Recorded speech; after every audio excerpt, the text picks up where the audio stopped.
juillet 2021, M. Jovenel Moïse, président de facto, a été exécuté chez lui. Étant donné que les hauts tués là, mandat de guet fini, étant donné que toute institution crasée, cela a plongé le pays dans une situation particulière. Et là, on a une situation particulière. Ça veut dire pas de provision constitutionnelle pour faire rien, pas de provision constitutionnelle pour mettre un gouvernement. Je dis, parce qu'on n'est pas capable, ou obligé de recourir à un accord politique. L'accord politique crée ce que nous appelons en sciences politiques le droit de la crise.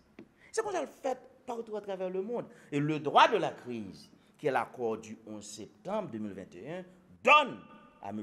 Ariel Henry provision pour agir pendant cette période spéciale, en attendant qu'il y ait une élection qui fait et que le pays soit confié à des autorités légitimes sorties d'élections libres, honnêtes et démocratiques. C'est la règle.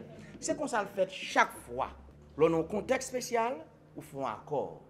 L'accord permet de traverser la période spéciale en attendant qu'on retourne à l'ordre démocratique, au fonctionnement régulier des institutions. Dans une république, personne n'est au-dessus de la loi. Si M. Ariel Henry, il y a des questions pour répondre à la justice, dans le cadre de l'assassinat de M. Moïse, il doit constituer avocat pour assurer sa défense. Ça, c'est un principe.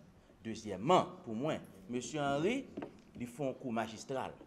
Parce que devant les Nations Unies, M. Mandon en traite judiciaire internationale. Attention, avait dit M. Mandé pour une enquête internationale sur l'assassinat de Jovenel Moïse. Avait dit prêt pour le mettre à la disposition de la justice. Parce que si vous avez une enquête, il y a tant de tout, il y a tant de tout le monde.